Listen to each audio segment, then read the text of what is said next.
Hey guys, welcome back with me again in this channel. On today's tutorial, I'm going to show you how you can add Cambridge Dictionary in Google Sheets. So if you guys are new, you can integrate the Cambridge Dictionary into Google Sheets by using AppScript to create a custom functions that fetches word definition directly into your spreadsheets. So this video, I'm going to show you how. So first, you can use the Cambridge Dictionary API. So to use the Cambridge Dictionary in Google Sheets, you'll need access to the Cambridge Dictionary API.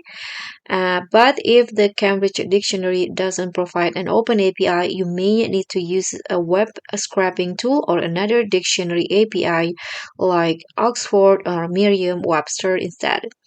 So you can check if Cambridge Dictionary offers an API by going to the Cambridge Dictionary official website.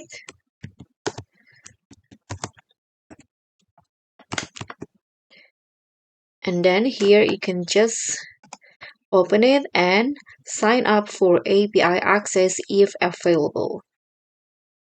And the second one, you can just set up AppScript in Google Sheets because Google Sheets built-in AppScript allow you to connect external APIs.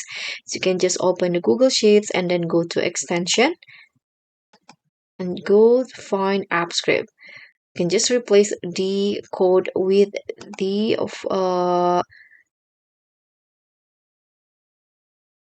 AppScript that will use to generate dictionary, Cambridge Dictionary.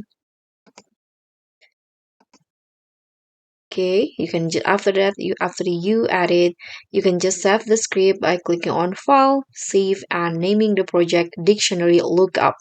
Close the AppScript editor after that. And last one, you can also use the custom function in Google Word.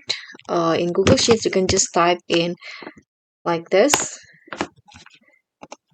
functions right here equal to get definition. You can just go with this after you set up the script. For example, you can just write let's say limitations like this, and then you can just hit on enter. And after when you have the script saved, the definition will show up according to the Cambridge Dictionary. So that's pretty much all. Thank you so much for watching. Don't forget to like, comment, and subscribe. Also click on